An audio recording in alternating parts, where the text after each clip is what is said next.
doing something Nope. for this?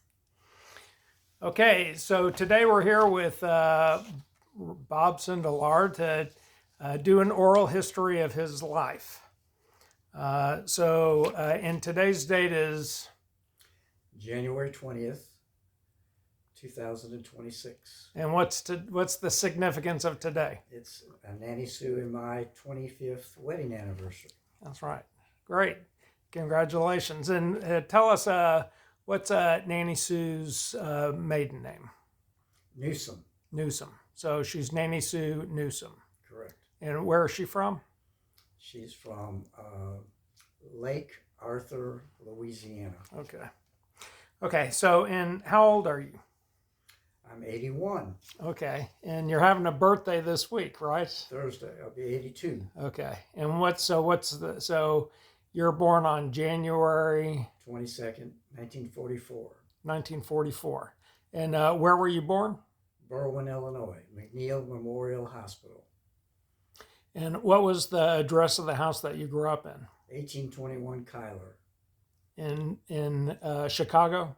Berwyn, Illinois. Berwyn. My dad said he remembered it because it was 18 when boys became of age and 21 when girls became of age. And Kai Kyler was a very famous baseball player. Okay. And speaking of, so who were your parents? Louis James Sindelar and Frances Lillian Crumbine. Okay. And who were your father's parents? Joseph Sindelar, and my step-grandmother was Marie Sindelar. And my mom's father was Emil Crumbine, and my grandmother was Elizabeth Crumbine. Okay. And so your grandfather, Joseph Sindelar. So were they also from Chicago? No, they were from North Judson, Indiana, and he and a partner of his named Joseph also owned a department store named Two Joes. Huh. In North Judson, Indiana. Huh. Okay. And so what was his first wife? Do you know? I don't know anything about her. Okay. So. But I will tell you, Joseph had a reputation for being a comedian, and he was known to sit in the mix of women's clothing and jump out and scare women. So they had a department store? A little department store, yeah. Okay. And so when was your dad born? 1901. What was his birthday? May the 2nd of 1901. So, and what brought him to Chicago? Well, as he grew up in middle school, he worked weeding onion fields, and he'd get paid 10 cents per mile of onions that he weeded.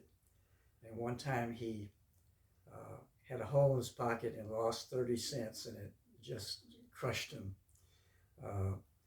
But he left home after the 8th grade and went to Chicago because there was more opportunities there.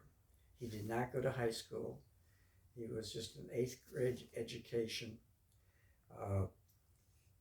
He did several things in his young age. He started a band.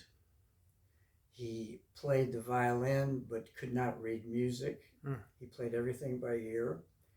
He worked for a company called Western Electric that made telephones for what is now AT&T. He was a waiter at a restaurant across from Western Electric, and told me that he waited on Al Capone one time. And then eventually he worked for Sears, and he became eventually a store manager, and then eventually went into Sears headquarters and spent 38 years with Sears. Wow. And so when he left and moved to Chicago to seek a better opportunity, Did he know anybody in Chicago? Did he move in with a family member, or did he just? I really don't know, Gary. Okay. And then your mother, who's Frances Crumbine, and her parents were Emile Crumbine, and what was her mother's name? I don't remember. Elizabeth? Yes. Okay. Okay. Kim's saying Elizabeth Stewart. Does that sound correct? Yes. Okay. And Emile was a Chicago police officer, right? That's correct. So do you know tell us about his career as a cop? Well, I think I mentioned to you earlier that he was a hero and arrested a robber, had to shoot at him with his gun. He was a hero and had to push somebody out of the way of a trolley car, saved their life. He worked for the Chicago Police Department during the Depression. He went one solid year without being paid. Wow. And that's what the Depression was all about. People didn't have a job or they weren't getting income. And tell us about your mom. So when was she born? She was born April 1st, April Fool's Day of 1911. Okay. And she when she was old enough to go to work, she worked at several department stores downtown Chicago. And she eventually was a cashier in the cashier cage of a Sears Roebuck store. And my dad was one of the managers in the store, and they met each other and fell in love and were married. My dad proposed on Kentucky Derby Day, which is the first Sunday in May, and they got married on July the 2nd of that same year. So it was not a long courtship. Now she also, when she was a beautiful child, right? She won the prize for the most beautiful baby in Chicago, and as a result of that, appeared in several operas with Geraldine Farrar, a very famous opera singer. She was the baby in Madame Butterfly, and Geraldine wanted to take her on tour with her, but her parents wouldn't let her go. And so, do you know how? So your father was Lewis, right? Yes. So how did he go by Lewis or Louis? Lewis. Lewis. And how did Lewis or Lou? Or Lou. Lou. So how did do you know how Lou proposed to Frances? I know where. Where? It was at Phil Schmidt's restaurant at the tip of Lake Michigan, and he proposed to my mom on the lake shore. Ah, okay. And what year was that? 1932. Okay. During the height of the Depression. Okay. But he had a job. Huh. So he was fortunate. So was he? So he was working at Sears already there. Yes. And so your name is Robert. What's your middle name? Lewis. Lewis Sindelar. And where did Robert come from? Named after? I was named after a flying tiger who had worked for my dad before the war. His name was Bob Broke, B-R-U-K. And he was a flying tiger and came back from service and was a flight instructor in Florida. And he and a trainee were flying wing to wing, and their wings hit each other, and they crashed, and he was killed. And that was before you were born? Yes. And so... no. Well, it could have been. And you had one sister, right? Yes, Diane. Diane. And how much older was she than you? 6 years. Okay. And so where did you go to elementary school? I went to elementary school at Havlicek School, which is about 4 blocks from my house, and I walked to school in the snow uh, to go there. And then I went to middle school, which was only maybe 3 blocks away, called Lincoln Elementary. And then I went to Culver Military Academy for high school. Okay. And what do you what do you remember about the elementary school? Well, the big thing was my mom and dad had built an apartment above where we lived, and Like in the attic or above in, the carriage house or garage? in the attic. They made a very nice apartment, 1 bedroom apartment, and there was a big bedroom, not attached, but was on the same floor. And what I remember most of elementary school is my teachers actually rented from my mom and dad. Huh. So I had sort of an inside look at our teachers. And later, my grandfather lived in that big bedroom that was off the apartment. Which grandfather? Emil Crumbine. Okay. And I remember in elementary school and in junior high, my parents would take me out of school for 6 to 7 weeks, and my mom and I and my dad went to Florida. My dad flew back to work, and my mom and I stayed in Florida for 6 to 7 weeks every winter. Uh-huh. So I was a lucky kid. I got to get out of school for that length of time.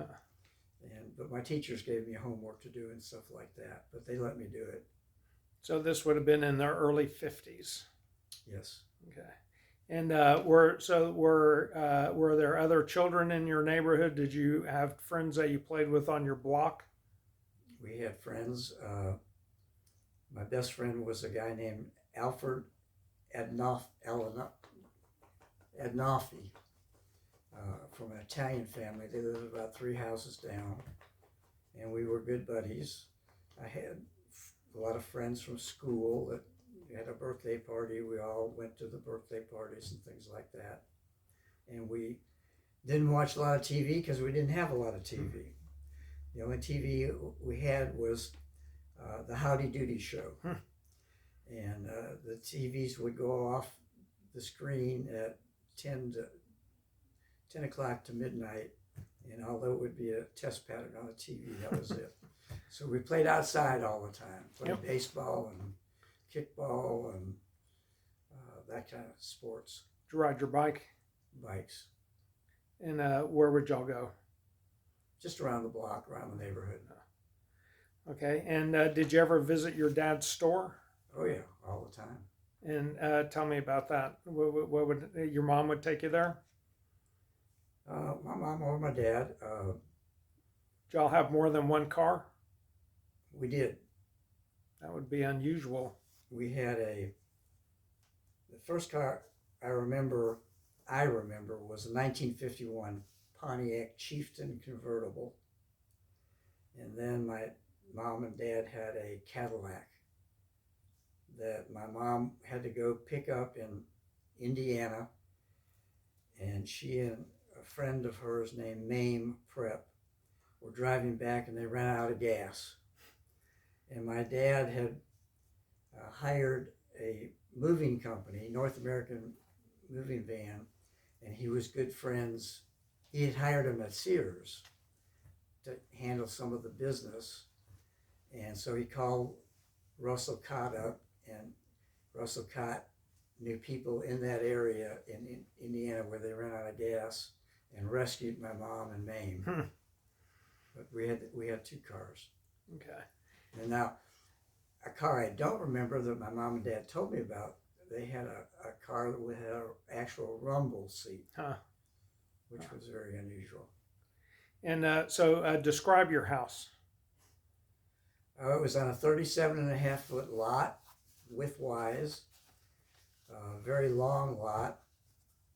It had a basement that my dad finished to where they entertained a lot of people. It had a U-shaped bar, had a dance floor, had an upright piano, had a bathroom, had a slot machine, uh, and a bedroom, and then another room for the furnace, and then another room for the laundry. And then the second floor had two bedrooms. Second floor was basically the middle floor. The middle floor. And it had their master bedroom, a kitchen.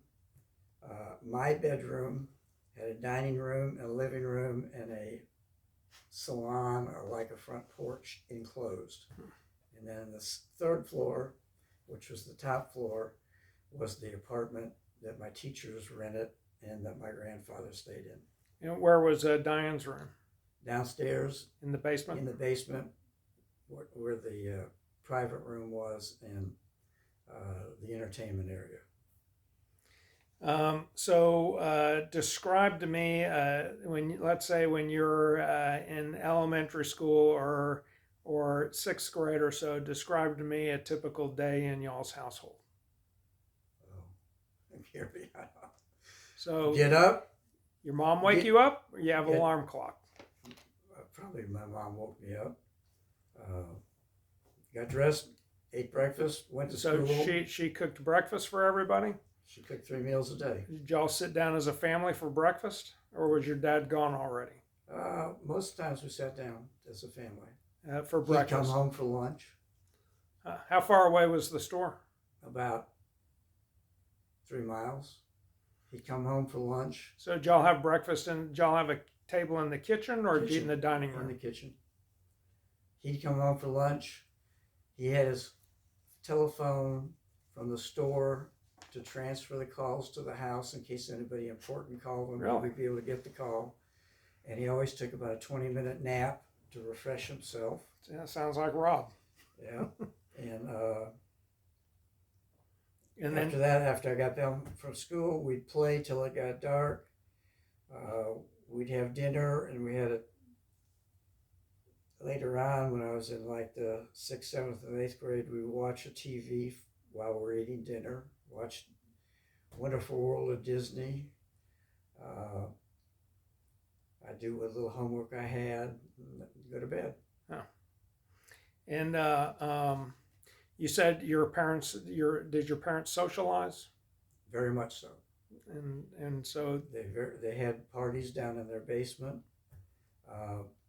They loved to dance. At that time, the big bands were very popular, and they'd go to downtown Chicago to the big hotels, the Edgewater Beach Hotel, and they'd hear Wayne King, who was a famous band leader that played the saxophone, and they go to all the dance ballrooms in the hotels in downtown. And they play bridge? No. My dad wouldn't play cards. Huh. My mom did, but my dad would not. And did they have dinner parties? Probably just at restaurants, not at our house. Now, we would all gather at our house for Thanksgiving and for Christmas dinners. All my aunts and uncles and cousins came over generally. Okay. So for Thanksgiving, what would your mom cook? Turkey. Creamed potatoes, sweet potatoes, green bean casserole, pies for dessert. And who would all come over for Thanksgiving? It'd be mostly my aunts, uncles, and cousins. You're on both sides of the family, or did your mom have any? It varied. And I hadn't. Did your mom have a sister? Right, she had a sister. Sister named Dorothy. And who was Dorothy married to? She had 2 husbands. One was Ray Spillman, and they had their children together. And then later, she married Sam Diamond. And I forgot to ask. So your dad, Lou, had brothers and sisters also. He did. He had the living ones were 4. They had 4 brothers and 1 sister. And who were they? What were their names? I mean, George was the oldest. Then my dad was the second oldest. Agnes, I'm guessing, was the third oldest, the female, and then Val and Joe Sindelar. And so, which ones moved to Chicago and would come over for Thanksgiving? Well, they moved around a lot. George and his wife lived in the suburbs. Agnes and her husband Will lived in Chicago. Uh, Val and Dorothy, his wife, lived in Chicago for a while. Then they moved to Michigan. And Joe and his wife, because Joe had hay fever, they moved to Arizona, but it was worse in Arizona than it was in the Midwest. So they moved back and they moved to Florida. And what was Christmas like at your house? Oh, it was wonderful. We had a beautiful Christmas tree. We had a train underneath it. Tons of presents. I was spoiled rotten. It was just a fun time. And my dad, being in the retail business, they had a huge toy department at his Sears store with actually running trains and at that time department stores decorated for Christmas, and he had a big nativity set on a ledge on the second floor of the store, and all the downtown stores had beautiful windows that were decorated for Christmas, and you'd go downtown and walk State Street to see all the beautiful Christmas displays. They don't do that anymore. Yeah. So, did y'all open presents on Christmas Eve or Christmas morning? Christmas morning. And my grandfather, Emil, was the Santa Claus at my dad's store. Really? And they told me that I sat on his lap and recognized him by his hands. I didn't recognize him by his beard and everything, but his hands, I recognized him.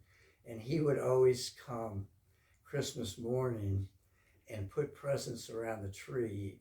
And I was allowed to watch through the door between the kitchen and the living room.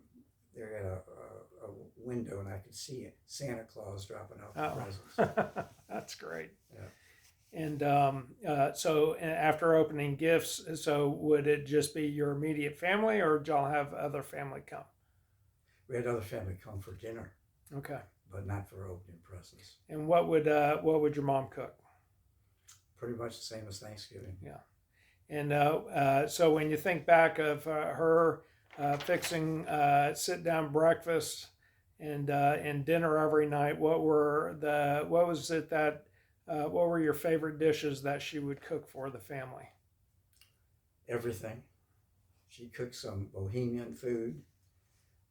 She cooked lasagna, which was delicious. Matter of fact, my dad had a store party and she cooked lasagna for the entire store, which was a real ordeal because that was a lot of lasagna. But she was a good cook. She was a very good cook. Did your family go to church? On and off. Mostly went to church in Michigan. In Sawyer, Michigan, it was a small community church that my mom and dad went to in the summer, and it had no air conditioning, and so they bought a fan for the church, big ceiling fan. They were friends with the minister and his wife.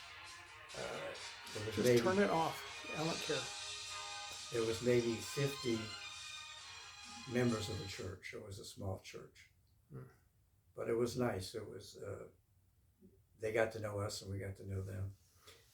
And when did y'all build the house? When did they build the house in Sawyer? I didn't build it. My mom and dad and my uncle Val originally bought a house on a big sand dune overlooking Lake Michigan, and unfortunately, we were not in the house, but we had started a fire in the fireplace, and my dad put it out, but an ember caught in the chimney, and it burnt the house down completely. And we got there as it was burning, and my dad went in the house and was throwing stuff out and almost was overcome with smoke. He got down on his knees and got out of the house. And my mom and I drove through the woods to get out to the main road to help direct the fire department. It was just a volunteer fire department. And the volunteer fire department never found the house. And so the house burned to the ground. And so my mom and dad were going into the town of Sawyer. And they saw this small 2-bedroom house for sale. The basement flooded. It was very small. They bought it thinking that they would temporarily live there and then rebuild on the lake. But my dad started landscaping and brought in truckloads of dirt to build gardens and lawns and things like that. They added a beautiful porch, screened-in porch that everybody lived in the summertime. And then they added a double-car garage with a guest house in the back. So they stayed there. That was their home. So is that their summer house? Summer house.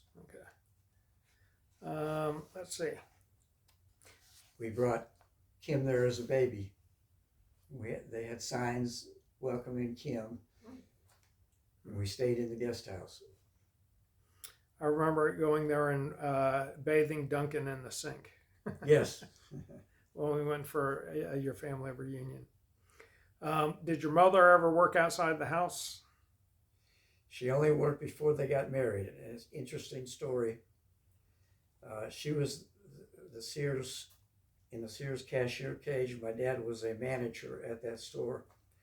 And Nanny Sue and I met the exact same way. Nanny Sue was a cashier in the cashier cage, and I was one of the managers in the store. That's funny. The history repeats itself. Yes. So, how did you happen to go to Culver? And tell us what Culver is and when you first started. When I went there, it was a military school, just basically boys. We had like 7 girls that were daughters of the faculty. My dad was born and raised 20 miles from there. Halfway between, there was a lake called Bass Lake. And an interesting aside was that at my dad's young age, they used to take a horse and buggy and travel the 10 miles for a picnic at Bass Lake. But my dad was familiar with Culver. Culver's on a beautiful lake. But I went and interviewed at St. John's Military Academy in Wisconsin and was accepted there. Then went to Culver, and Culver is on 1,200 acres of land on a lake. Beautiful, beautiful campus. And there was no comparison. They interviewed me and I got accepted. And so I knew right then and there I wanted to go. And I wanted to go to the military school. I liked the discipline and the military part of it. And so what grade does it start? Actually, it started in the 8th grade and went through senior of high school. They also have the United States' largest summer camp. They have about 2,500 campers in the summer. In the winter school, we had 850 in the winter school. And they're from all over the United States, probably from 40 different states and about 15 different foreign countries. Now it is a military school and a girls' school. They have a Culver's Girls Academy, and so they no longer call it Culver Military Academy, they call it Culver Academies.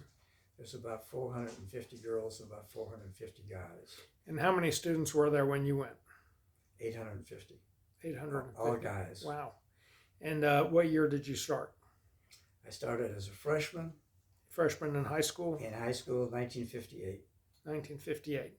So there are other young men that started at 8th grade? Yes, but it was not that big a deal. 8th grade was not that big a deal. Okay. And so your first year, you're a freshman, in high school, and you arrive when? In the beginning of September or end of August? Beginning of September. Scared to death because as a freshman we were plebes, just like the United States military academies. Your freshman year, you go through uh, uh, all sorts of rituals and routines that the upperclassmen make you perform. We were plebes.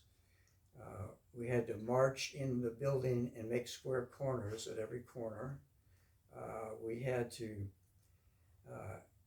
every day there was a call boy that was in the hall calling out reveille and what time the breakfast formations were and anything that was important that everybody know.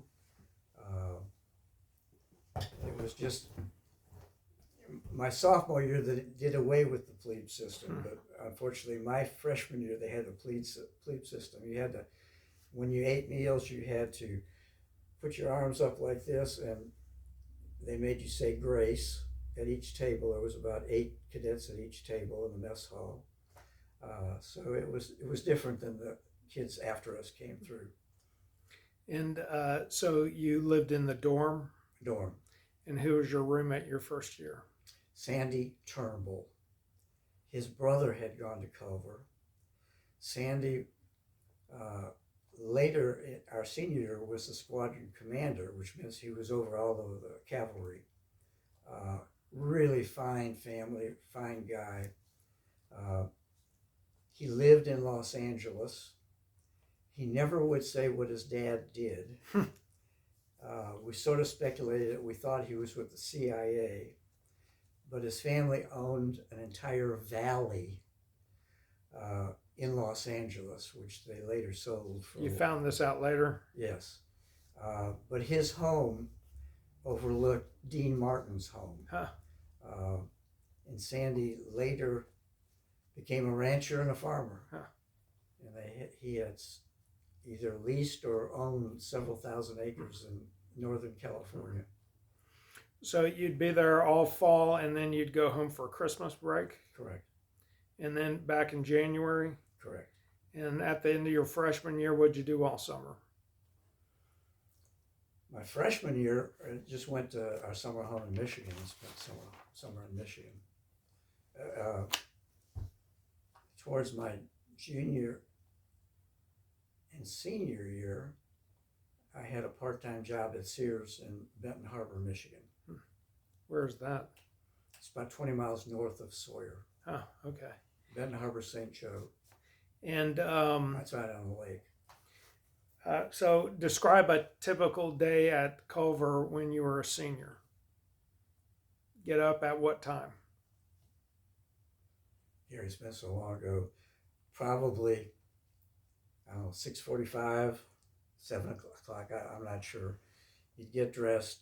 Put on your military uniform? Oh yes, that's all you wore, is your military uniform. You'd go down and form up, and you'd march to the mess hall. I was in Troop A, and we had one floor of the dorm we were in, and Troop B had one floor of the dorm we were in, and every year we'd switch. And we had 2 platoons in each of the troops. So we had 4 platoons that marched to the mess hall, and then there was infantry that marched to the mess hall, and the battery, which was the artillery, a third function, they would march to the mess hall. Mess hall seated, I guess, 800 people. In the first year there, we were waiters, and every 6 weeks or so we were waiters, and we waited on tables. Then after that, they had it cafeteria style, and so there were no more waiters. There was kids working behind the line, but that was it. And the faculty also ate there. And then you went to just normal classes all day? Yes. And at the end of the day, what? You had athletics, or if you were a member of the honor guards, there was one for the battery, one for the infantry, and one for the troop. You might be practicing, but basically athletics. And We had huge athletic fields.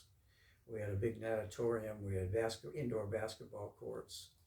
Uh, we had an outdoor football field. We had outdoor tennis courts. did you play a sport? I did not play any varsity sports, but I did play intramural sports. Uh, I ran. We had intramural track meet, and I ran the 440 and won. But I had not prepared for it. I had not trained for it, and it almost killed me. I went back to my room and just collapsed. But I had such a good time that they asked me to come out for the varsity track team, but I didn't want to go through that agony. So I did not go out for the varsity team. But I played soccer, uh, uh, basketball, football, intramural, uh, and then did a lot of riding of horses. And what did y'all do on Saturdays? Saturday we would march to the mess hall for breakfast, but then the rest of the day we had free. We were allowed to go into town, and we were allowed to go to the movie theater, which at that time was probably 80 years old. It was a single screen movie theater that was terrible, but that was the big thing we could do. And we had to walk from the campus along the lake to the town of Culver to do that. And on Sunday, did y'all go to attend chapel? March to chapel. And it was very impressive. The chapel there is just gorgeous. We would march to chapel. The Jewish kids had their own services. Catholics had their own services in town. And everybody else marched to chapel. Very impressive. The service was always good. The choir was always good. On special occasion, they had drums and trumpets in the church. It was an Episcopal minister. It was a beautiful service. I really enjoyed going to church. After church, we would have a garrison parade where moms and dads could be in the audience, and the military personnel would be formed up in front, and we'd march to the parade grounds. We'd line up, have officers center. They'd officers march and salute the military officers. Then they return, and then we all, the cavalry rode horses by the reviewing stands. The battery rode 2.5-ton trucks with artillery pieces behind them, and the infantry marched. It was very impressive. So who was your roommate your sophomore year? And did you keep the same roommates all year? No, I had a different roommate every year. Buzz Eisenberg was my roommate my sophomore year, and he later became a very good friend. And he and Craig Duchessois and I are, to this day, still very good friends, although he's deceased now. Buzz is deceased. He died about 2 years ago. And was Duchessois one of your roommates, or just No, he never was. just somebody that you became fast friends with? Yes. His mom and dad were from Chicago, and they came up most weekends, and my mom and dad came up most weekends. His dad was very good friends with the chairman of Bell and Howell Camera Company. I don't know if you remember Bell and Howell Cameras. Charles Percy, and he later became governor of Illinois. And Mr. Duchessois was very political and belonged to the Young Presidents Society, and he and Percy were very close and tight. And but they came up most weekends, and I knew his parents. His mother died at an early age, but I didn't know her well as I called her. So tell me about being in John F. Kennedy's inaugural parade. That was, I think, 1963. Kennedy was elected in 62, but the inauguration was in 63. Mm. Culver, Black Horse Troop had been to So the election's in 1960, and he gets 60 and 61. He died in 63. right. That's it. But Culver had been in probably 4 or 5 other inaugurational parades. I think the first one is in 1909 or something, and the president was from Indiana. So that's how we got picked to be in the parade. And you have to be selected by the parade committee. They have 2 organizations from every state that get nominated to participate in the parade. And we were lucky enough to be in John F. Kennedy's inaugural parade. And we, only time I've been on a train, we took a train ride from Indiana to Washington, D.C. We stayed at a military base. The horses came up on trains. There was about 40 of us out of maybe 120 that were selected to go. And we were in the honor guard. They were called the Lancers.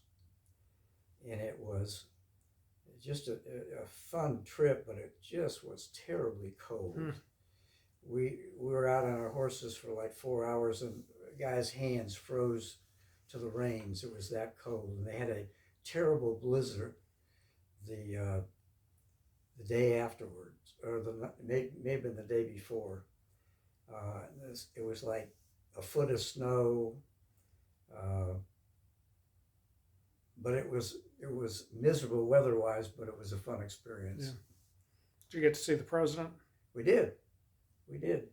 But it was so cold, there were not many people in the viewing stand. They had all gone to warmer grounds. But President Kennedy had stayed. And so we passed in review in front of him. But it was getting dark by the time we got there. Okay, let's see. So very regimented at Culver. Did you and your friends ever get caught doing anything that you got punished for? Actually, a lot of kids got caught doing things that they shouldn't be doing, and several of them got kicked out of school. And they also had a program where you had to work your demerits off by marching. So a few of the guys marched a lot.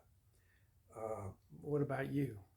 I was perfect. I didn't get any demerits. Craig Duchessois was an officer his senior year, and he got caught smoking on the roof, and he got busted.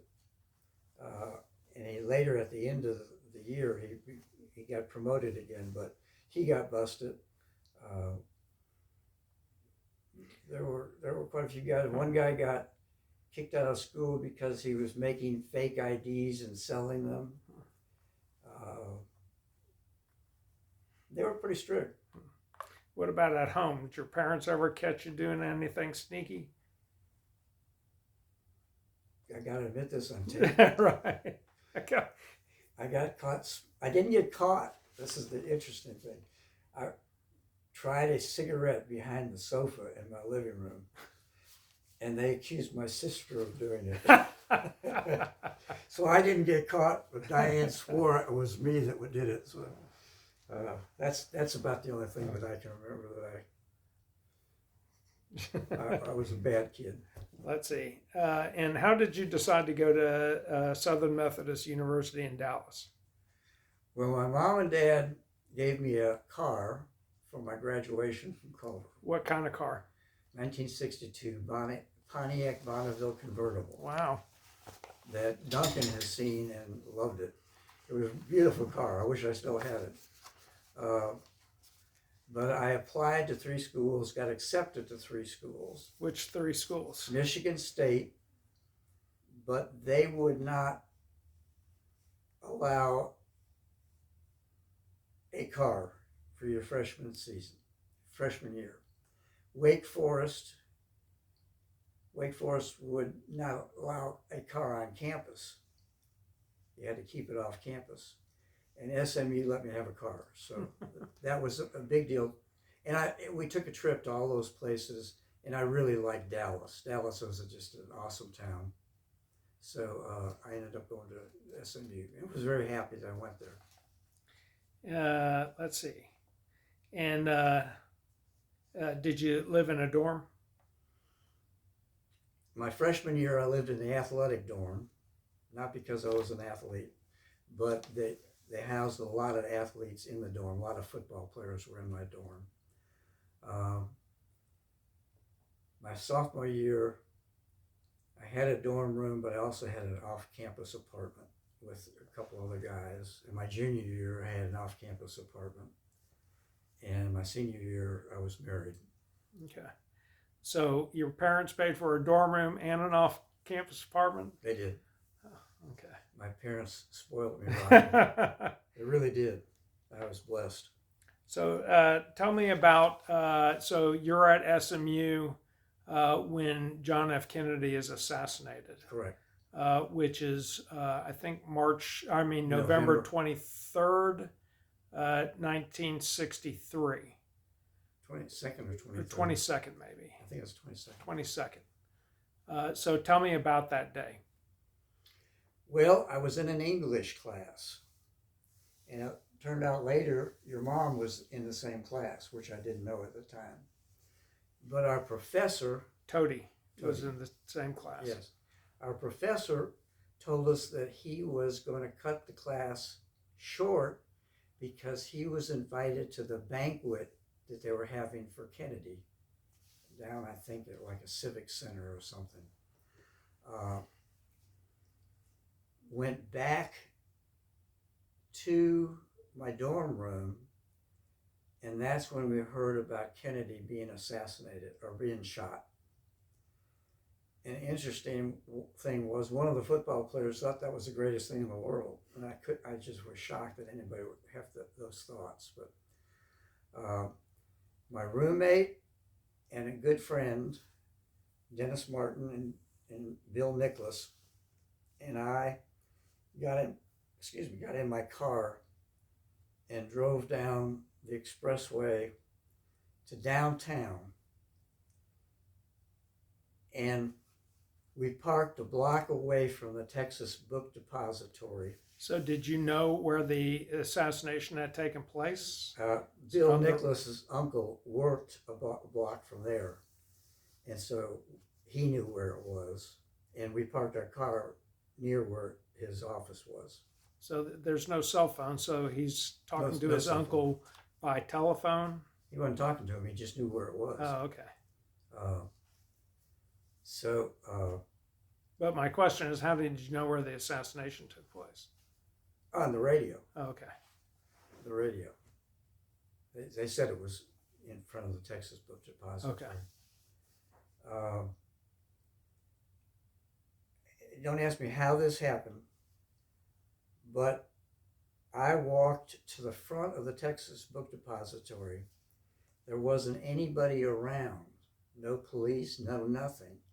There was a police car parked there with the back door open, and I listened to the police call on the radio saying that they had a suspect trapped in a theater, which was Lee Harvey Oswald. Yeah, which was true. And then, after being in the back of the police car for 5 minutes, maybe, a policeman came up and said, "You can't be in there and you got to leave." So I left, but I actually heard that on the radio for the police car. Okay, and in front of the school book depository is Dealey Plaza. Correct. That's where the police car was. Which is where the president was driving through when he was assassinated. Correct. Okay. So then what happened after that? Well, the three of us went to Bill Nicholas's uncle's office to see if he was there, and he was on a higher floor. And this is interesting. We got up there, and he wasn't there, so we were on our way down, and somebody got on the elevator with a Polaroid picture of Kennedy being shot. Wow. And I had devious thoughts of grabbing that picture and running because I knew it would be historic. But it was the same picture as the videotape. Zapruder film. Zapruder film where the agent was jumping on the back of the car, and that was the Polaroid picture. And I never heard anything about that. But that was that experience. And that night we all had dates, and there was nothing open. And we were lucky enough to grab a newspaper. One of the few newspapers available. So, do you think this is the same day or the next day? I think it's the same night. Okay. And I say that I had questions about that, but I think it was the same night. But we went to the only place we could find that was open, Phil's Delicatessen, a good delicatessen restaurant. And we were sitting there with the paper, and a guy came up 3 different times to borrow our paper. So the papers, I imagine, were hard to come by because you couldn't get any. I don't know why. I don't know how lucky we were to get one. And even though the assassination had taken place earlier in the day, in those days, often papers had a morning and evening edition. Newspaper. So you had the evening edition. Correct. And this gentleman came over and borrowed a paper 3 different times. He wanted to make sure his ad was in the paper saying his business was closed in honor of Mrs. Kennedy. And as we were leaving the restaurant, he stopped us. We had to pass by him. He stopped us and invited us to his carousel club.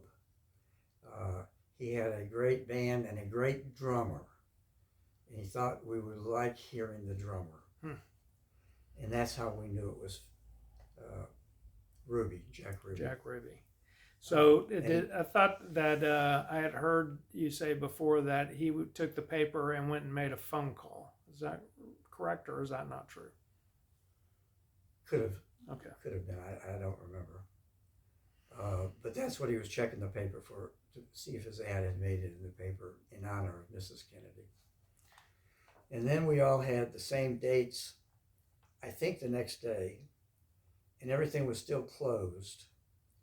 So we drove up to Lake Texoma just to get out of town because there wasn't anything to do in town. And we were 6 kids, had nothing to do. And an interesting thing was we got pulled over by the Oklahoma State Police. The reason was we had an out-of-state license plate. We didn't do anything wrong. We had an out-of-state license plate, and they wanted to check people out that had out-of-state license plates. I thought that was really interesting. That's interesting. So within a couple of days, Jack Ruby assassinates Lee Harvey Oswald, who had assassinated the president, and then you get pulled out of class. So tell us what happened. Well, that wasn't a couple of days ago, but let me tell you something in between that. Toady and I, and actually Kim, lived off campus in a very nice little small apartment complex. And a couple that we were friends with that also went to SMU, he was an SMU football player. His name was Larry Jernigan. And he had a part-time job at the city jail. And he would tell us that Ruby would act and pretend like he was crazy, but he didn't think he really was. I thought that was interesting. But Okay. he actually saw him in the jail. So this is 3 years later No, that you were having this conversation. no. Well, you're married and you have a kid who was born in 1966, so you couldn't have had that conversation contemporaneously with the assassination. It must have been several years later. Well, it was later. I couldn't say it's however long Ruby stayed in jail, I don't know. No, I'm just saying the person who told you this told you it in 1966, not you're putting this in the It could have middle. been. It could have been. Okay. So But like I said, he's telling me what Jack Ruby was doing in jail, and yeah. I don't remember how long Jack Ruby was in jail. Well, I mean, he wasn't in jail very long because I think he got well, you're right. I never. Eventually, he gets into prison and he died in prison. Yeah, but I don't know that time frame. I didn't get. I got pulled out of a class at SMU months later. The teacher came up to me and said, "There's an FBI agent would like to speak to you in the hall." Scared me to death. But I went out in the hall. He wanted to interview me for basically it ended up being the Warren report. And he asked me, about the scenario about Jack Ruby at Phil's Delicatessen. And I asked him, I said, when we were in the restaurant, Ruby was wearing glasses, and with the tapes I've seen of him committing the murder, he wasn't.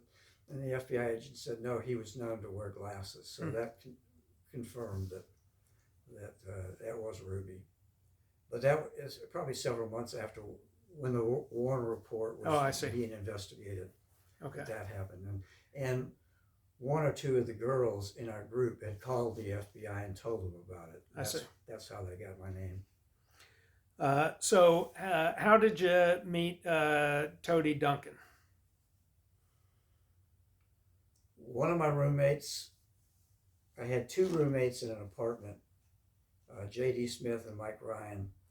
And Mike Ryan's girl he dated was Toadie's roommate, and they fixed us up. And so y'all date, and eventually y'all get married. Correct. And when did y'all get married? 1965, I guess. Okay. And so, soon after, so are you still a senior in college?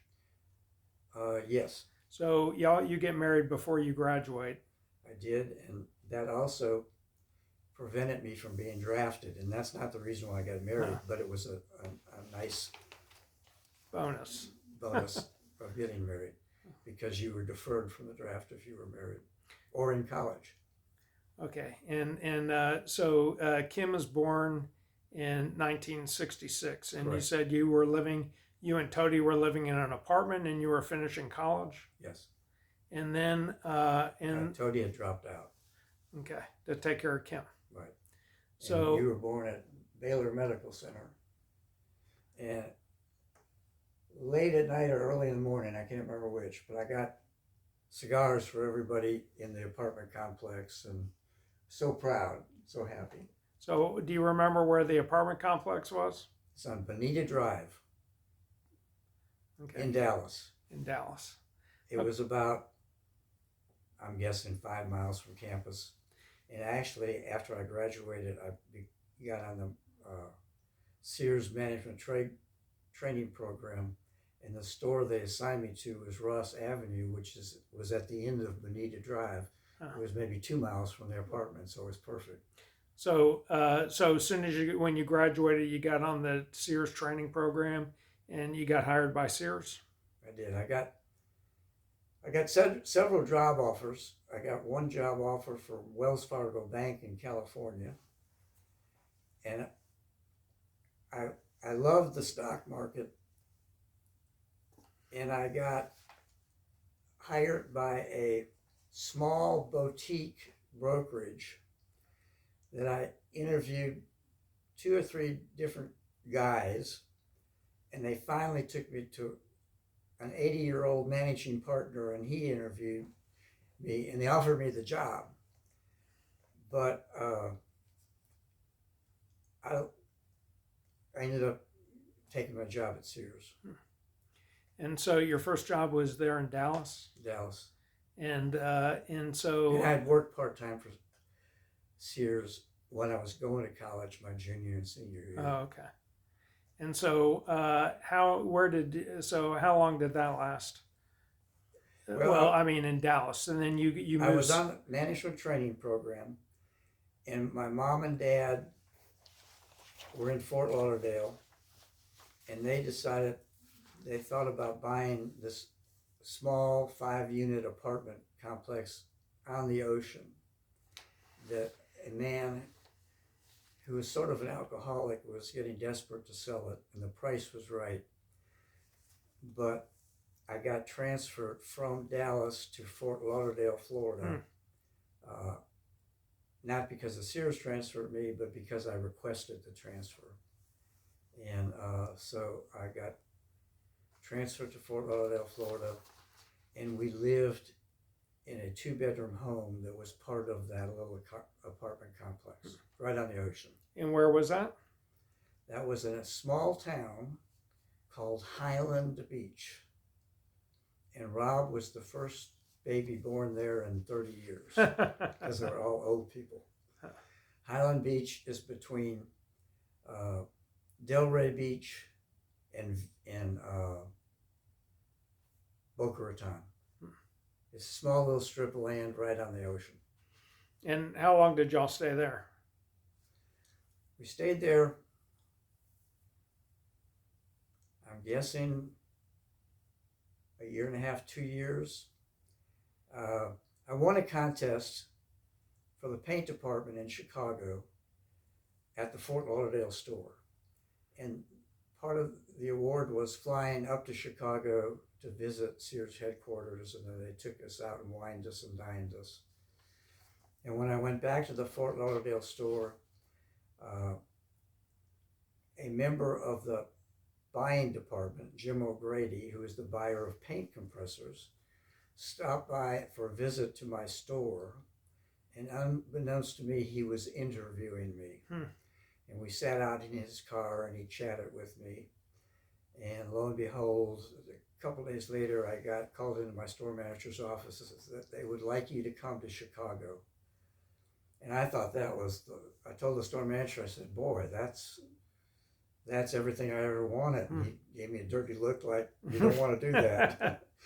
And so I got promoted to Chicago because of that contest that I won, and they were familiar with me, and they came down and interviewed me, basically, unbeknownst to me. And so y'all So moved. we left Fort Lauderdale and went to Chicago. And where did you live in Chicago? In Berwyn, about a block and a half away from where I grew up. Oh, really? So did y'all rent the house? No, we bought it. You bought it? Yeah. Sears at that time was extremely generous. Every time I got promoted, they paid for my move. They paid for miscellaneous things like drapes and things like that for your new home. They help you sell your house, and they help with the closing costs on your new house. So everywhere I went, I bought a new house or a house that was on the market. And what'd you do in Chicago for Sears? I was what they called a retail assistant manager. The offices for the paint department and every other department at Sears had buyers and assistant buyers and secretaries. And they bought the merchandise, they dealt with the factories, the sources. And then we had a retail staff, a retail sales manager, and 4 or 5 guys that traveled to stores and pitched the paint department and tried to convince the store managers to buy more paint, put more help in the paint department, hold contests, award stores for doing great jobs, and that was my job. And there was like 5 of us, and we had 5 territories, and we basically didn't always stay in the same territory, and we also had money to dish out for subsidized ads if the stores would run paint ads in their local newspaper, so we doled out money too. And how long did you live in Chicago? You're again, I'd guess, a year and a half to 2 years. Oh, that's not very long. Couldn't stand it. Oh, really? Why? Well, first of all, in the wintertime, you'd get up when it was dark and your kids were asleep. You get home, it was dark, and your kids were eating dinner and going to bed. So I never got to see the kids. The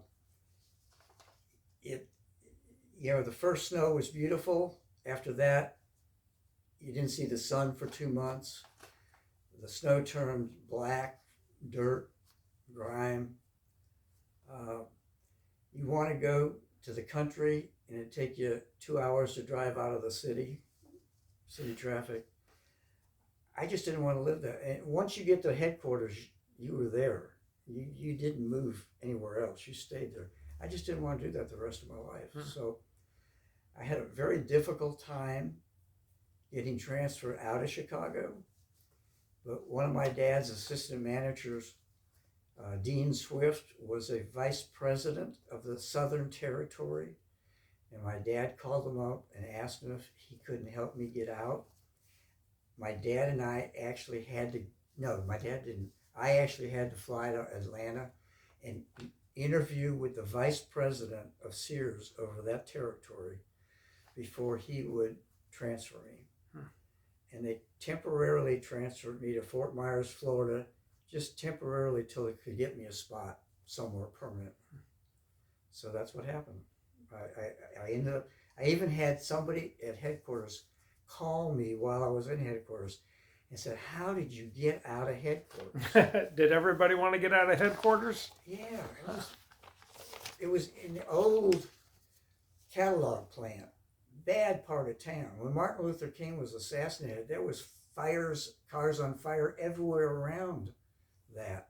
I mean, it was before they moved to the tallest building in the United States and before they moved out to the suburbs. It was miserable. I mean, certainly people didn't think that. I did, though. Yeah, I understand completely. So you got a gig down in Fort Myers. Did you leave your family in Chicago until you got? Nope. We went to Fort Myers. Okay. We lived between the store and Sanibel Island, which is a very famous tourist area for seashells. And we lived halfway between. And we rented a little cinder block house. I think it was a duplex maybe, while I was temporarily based there, because we didn't know how long we were going to be there. So I probably had a month-to-month lease. But it was in the rural area. The water was heavy sulfur smell and taste. It wasn't a nice place, but we knew we weren't going to be there very long. And so you were working at a store? At a store, Fort Myers store, and I really didn't do anything. They didn't know what to do with me. This vice president had just sent me there. They all thought I was a spy from Chicago. They really did. I had several people ask me, "Are you spying on us from Chicago?" And I said, "No." But the store manager just sort of pushed me aside to one of the store merchandise managers, and they had me sitting reading manuals and stuff like that. I didn't learn anything, didn't do anything, but they didn't know what to do. There was no job as a temporary manager, no such thing. So I was there for maybe 2 months, and they got transferred to Albany, Georgia. Oh, okay. as a regular in-store merchandise manager. And so y'all moved to Albany, Georgia? We did. Nice little town. Kim was in the Little Miss Albany contest. Prettiest baby there. So what year is this now? 71, 72. Yeah, 70. I think 71, 72. And then we went to Huntsville. So how long were you in Albany? A couple of years. And here again, Sears' policy at that time was to put you in a small store, and if you succeeded, you got to a middle-sized store, and if you succeeded, you got to a big store, and then you got to group offices. And every time along the way, they would monitor you, but they would pay all your expenses of moving. So, I mean, it was great. It was very costly to Sears, but they were inbred managers. They didn't hire from outside. They hired their own people. But it was a very good experience. And then so from there you went to where again? Huntsville, Alabama. Huntsville, Alabama. I was asked when I was in Albany, Georgia, to go to a store in Florida, Winter Haven, Florida, which I thought was great. I would have loved to go on there. I love Florida. But we got there and the prices were so expensive. They wanted $10,000 for a lot, which was part of an orange grove. And then you had to build a house and everything. And the store manager specifically said he wanted me to run all the store meetings with all the employees in the store. And I was sort of timid or bashful, and I just didn't see myself holding these store meetings and giving skits and cracking jokes and doing stuff to entertain the store staff and everything. So I turned that down. And then the next store was offered to me. It was Huntsville, Alabama, and we loved Huntsville. Huntsville was just a great city. A lot of intelligent people there. Yeah, there's a lot of NASA there. NASA, Redstone Arsenal, and the NASA Space Flight Center's there. And so how long were you there? 2 years, 3 years. Golly. I got offered a promotion to, I don't know where the big military base is in North Carolina. 4 years. I was first grade. Was it 4 years? I was there first grade, second grade, third grade, fourth grade. Okay. But the big military base in North Carolina had a good Sears store, and I was offered that job, but I turned it down. I didn't want to go to the East Coast. And then they offered me Huntsville, Alabama, which was just great. We loved Huntsville. And then, so after 4 years, you come to Baton Rouge? Then I came to Baton Rouge. At that time, Baton Rouge was the largest store in our territory. So you can see I went increments, bigger, bigger, bigger. What was your job title? I actually came as the appliance merchandise manager, and I had no experience in appliances. My experience was in hardware and sporting goods and paint, stuff like that. And I was uncomfortable, and the store manager knew it, so Henry Childs and I switched jobs. He took over appliances, and I took over the over-the-counter hard lines. And we had the big store here, and we had 3 satellite stores, 3 almost like catalog stores, but they were under our jurisdiction. So, and y'all rented a house for a time, and then you built a house, correct? No. In Baton Rouge? We bought a house in Baton Rouge, and then we moved to a house on the lake. Oh, I thought y'all built. I thought y'all built the house. We built the house on the lake. We did do that. Okay. And how long were you? So you eventually retired from Sears in what year? 2001. I actually was downsized in 2000, but I got 9 months' salary, so it was actually 2001 when I was retired. So how long were you with Sears altogether? 37 years. Wow, that's great. But Sears had completely changed. It was not the same Sears, and you can see they went out of business. They cut. We had a hedge fund manager take over Sears and Kmart, and that's all he wanted was the property. He wanted to sell the property. He didn't want to run the retail business. And so, when did you meet Nanny Sue? It was at the Sears store here, and in 1989 we had our first date. And today's y'all's 25th anniversary. Correct. So tell me, as an adult, what are your hobbies, or what would you like to do outside of work? I don't have many hobbies. My biggest thing that entertains me is watching the stock market. Well, you like to go to sporting events, right? I like to go to LSU events. I do. So you have season tickets for what? Well, I used to have season tickets for football, baseball, and basketball. And I've turned over my football and baseball tickets to Rob. Football, going out there, there'd be 130, 140,000 people out there, 102,000 at the game, but there'd be 140,000 people tailgating. And baseball, there's so many games, and Annie Sue and I would go to maybe 10 games and stay till the 7th inning, and we'd go home. We liked it. It was just too many games to go see. And you also were involved with the boys and girls clubs, right? Boys and Girls Club. What did you do with them? I was on the board of directors, and actually still am, although I haven't been to a meeting since before COVID. I think they just keep me on just to get a donation every year. But T.O. Perry was a good friend of ours. He was personnel director of a big bank in town, and he had been the president of the Boys and Girls Club, which was just a startup.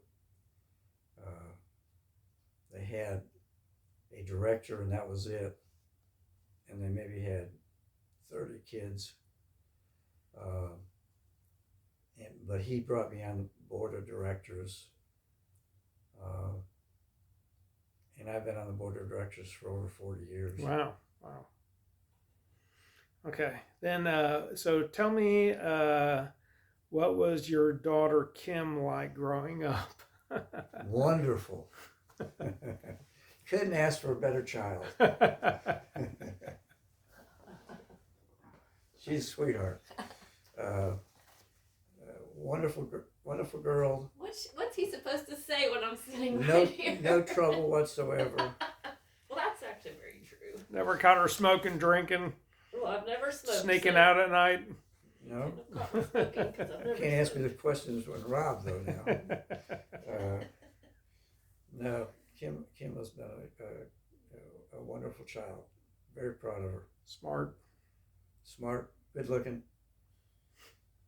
well educated. well educated. good, Not a very good basketball player. No. great taste in men. She was a good cheerleader, a cheer team member, No, I was on the dance team. a dance So I team. wasn't a cheerleader. Okay, let's see. Last question. So, what did you wish that I would ask you about? Anything we didn't cover that's important? That's a question. What? Okay. And then you can think of, how did you get into the Black Horse Troop at Culver as opposed to the infantry or the other groups? Good question. I'll come into the pictures. The Black Horse Troop required extra tuition, extra uniforms. You had to have riding boots. I requested it. I wanted to be in the Black Horse Troop. They were famous, and I loved horses. Did you have to prove you could ride a horse or anything first? Didn't have to prove it, but boy, I sure wasn't a very good rider to start with. I'd never been on a horse. Oh. And I had one experience which sort of proved it. Probably my sophomore or junior year, we were in the riding hall, riding through hoops of flame, and my horse bolted, and I pulled his leads like this. It turned his head, and he fell and rolled over me and knocked me out. Oh my gosh. They had to carry me on a stretcher to the infirmary, which fortunately was right next door. But that was my only bad experience. Well, I had two bad Did experiences. you ride at all Culver. 4 years? Oh, yeah. Okay. The other bad experience at Culver was the flu went around campus. And they had set up beds in the gymnasium. Everybody had the flu, and that was miserable. Why did they set up? Didn't it all have beds in your Because dorms? they wanted to separate Keep the sick people. sick in the people gym. together, yeah, and where the nurses were to take care of us. So they wanted us all together. Did you have it? Oh yeah, it was terrible.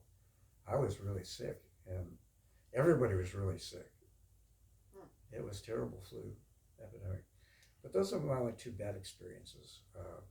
Well, I didn't ask about his bad experiences. I just asked why he was in the horse troop. Why he wanted to, how he got into it. I mean, did people get in there and go, I want to be in the infantry and I want to march around? Well, a lot of people couldn't afford to be in the horse troop. Oh, okay. It's a money thing. It's a money deal. You had to pay more tuition to go there. And Nana and Pappy would pay anything for you. That's true. And we're up every weekend too, which is not true of everybody.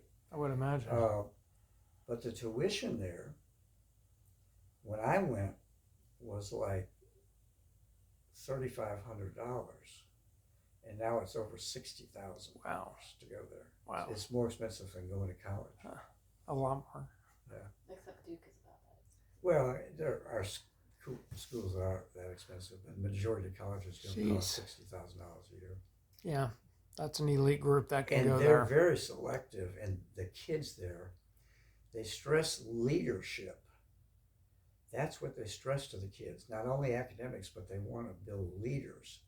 And they teach these kids to be leaders. They give them different jobs during the year, different responsibilities. And these kids, I don't think I could have got in Cobra now. It's just that the kids are that sharp. They really are. Well, I have another question about what kind of pets do you remember growing up? Or even now? Who was this that was sitting next to us here? That was Maggie May, Golden Doodle. Where is she? She's probably laying down here somewhere, but yeah, I see lots of pictures with Nana with holding dogs. well, when I grew up, we basically had French poodles, miniature French poodles. Probably had 3 of them. Then There's a picture of a chow. a schnauzer. It was a big chow.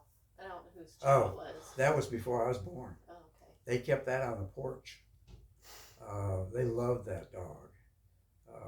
They loved it so much they kept it on the porch. I don't think a picture of it.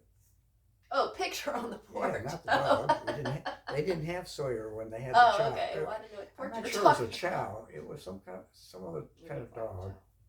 But But they had poodles. poodles basically had a cat for half a summer, and then they gave it away and told me that they ran away. Well, when we were kids, we had Duke, or We had an Irish setter. I don't remember that. What was it? Smiley dog. That was Dixie. Dixie. A beautiful dog. I love Dixie. Chesapeake Bay Retriever. Yeah, Chesapeake Bay Retriever. We had a Dalmatian that got hit by a car. No. Yeah. Oh, no, that was a Beagle. No, That was Springer.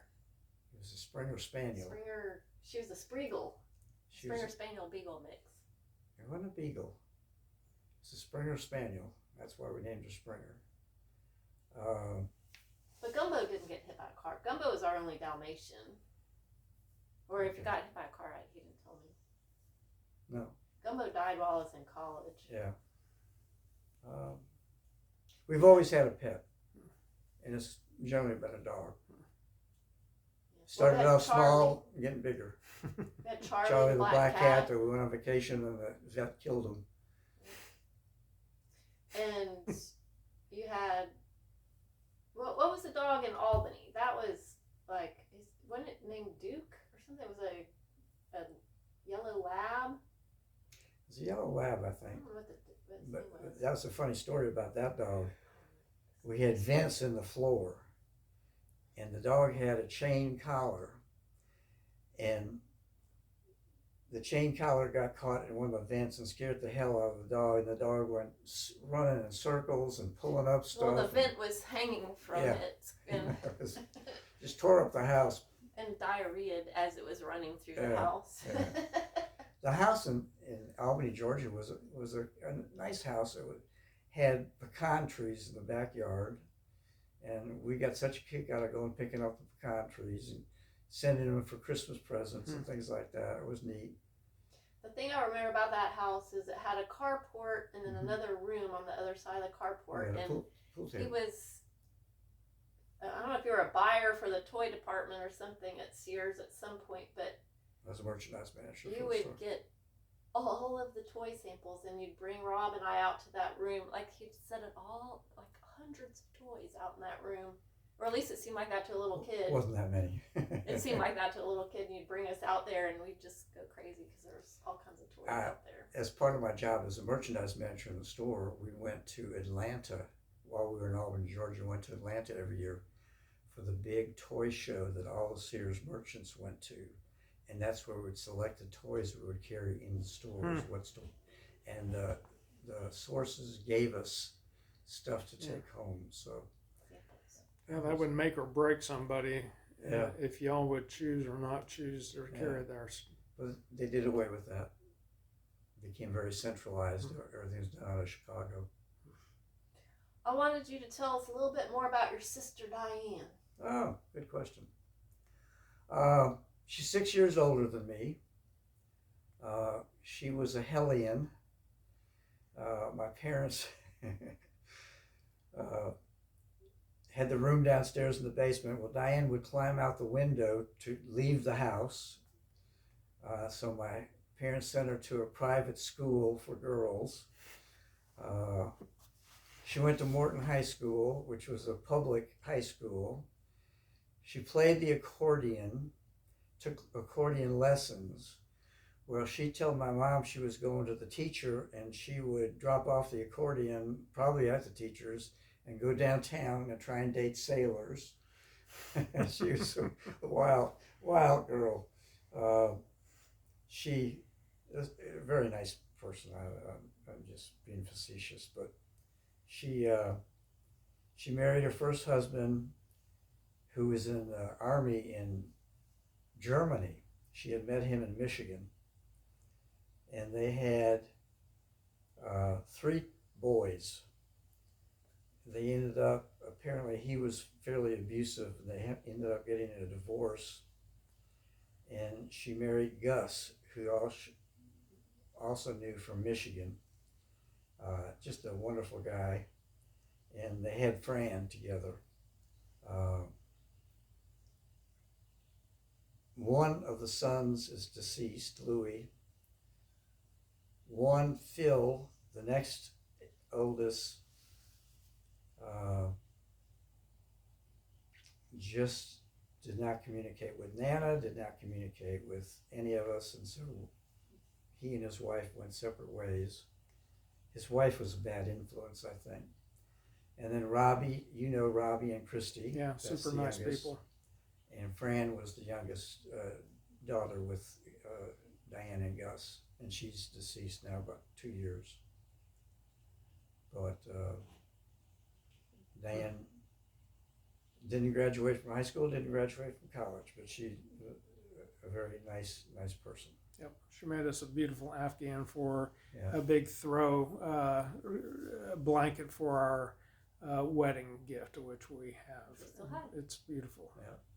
And Nana made me a crocheted blanket for my college dorm room, which we still have. That's neat. And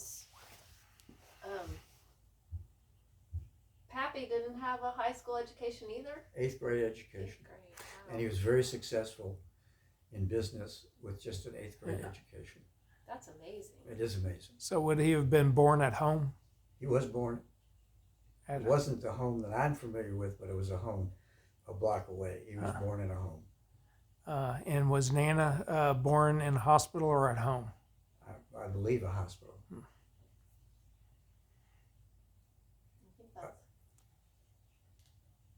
Nana was quite a catch.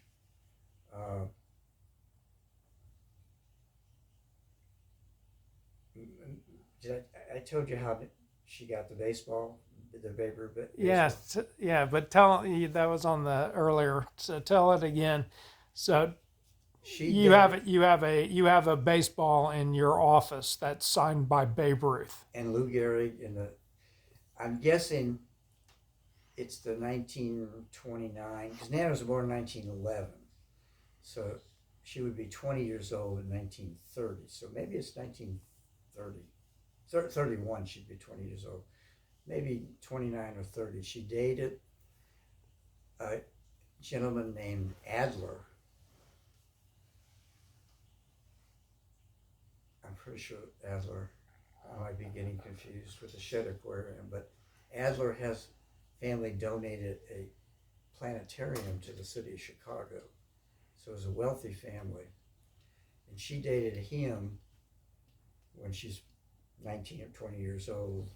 And he's the one that he took her to the ball game, and they got the autograph of the entire Yankee team, including Lou Gehrig and Babe Ruth, and gave it to her, and she gave it to me when I was like 12 years old. I'm guessing it's worth over maybe $10,000 or Wow. whatever. But she and Pappy told her that he was a gypsy and he'd take her everywhere. And she just fell for him, and he fell for her. I thought Nana was dating or engaged or something to somebody else, or when they. She dated somebody that lives in Idaho who's married and used to write Nana all the time, but they were never engaged. Okay. Pappy just swept her off her feet. Swept her off her feet. They were a good match. They were Said very happy. Said he was a gypsy, and he'd take her everywhere. I And it worked. I don't know that they went everywhere, but. Well, they went quite a few places. They took me a lot of places. They were so generous with me. Whenever they went out to eat, they took me to a fancy restaurant. Wherever they travel, They didn't take Aunt Diane? Aunt Diane was married, Grown and gone. grown and gone. They did buy a house for Aunt Diane and Gus, but then Aunt Diane, Gus mortgaged it again, and got in trouble financially again. But everybody's got their own needs. But they were good to Diane too. Okay, That's let's it. sign off. Okay. Yay! Yay!